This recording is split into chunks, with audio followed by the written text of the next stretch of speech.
ഇടവിടാതെന്നും വചനം ശ്രവിക്കാം. ആമേൻ, ആമേൻ.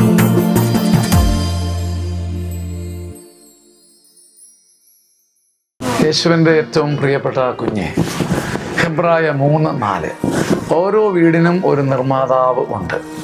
നമ്മളൊരു വീട് പണിതിട്ട് നമ്മളതിനെക്കുറിച്ച് മേനി പറയും. ഞാൻ പണിത വീട്, എൻ്റെ സ്വപ്നമായ വീട്, ഞാൻ നിർമ്മിച്ചത്, ഞാൻ ഫിനിഷ് ചെയ്തത്, എൻ്റെ നേട്ടം. ഓരോ വീടിനും ഒരു നിർമ്മാതാവുണ്ട്. എന്നാൽ സകലത്തിൻ്റെയും നിർമ്മാതാവ് ദൈവമാണ്. നിൻ്റെ വീടും കൂടും ഭാവിയും ശുശ്രൂഷകളുമെല്ലാം എല്ലാത്തിൻ്റെയും അധിപനായ ദൈവത്തിൻ്റെ കയ്യിൽ ഏൽപ്പിക്കുമ്പോൾ നീ പണിത വീട് നിനക്ക് ചേർന്നിരിക്കുന്നതിനേക്കാൾ അധികമായി നിൻ്റെ ശുശ്രൂഷകളും നിൻ്റെ യാത്രയും എല്ലാം മനോഹരമാകും. ഓരോ വീടിനും ഒരു നിർമ്മാതാവുണ്ട്. എന്നാൽ എല്ലാത്തിൻ്റെയും നിർമ്മാതാവ് ദൈവമാണ്. ഈ ദൈവം നിന്നെ സഹായിക്കട്ടെ. ആമേൻ, ആമേൻ, ആമേൻ.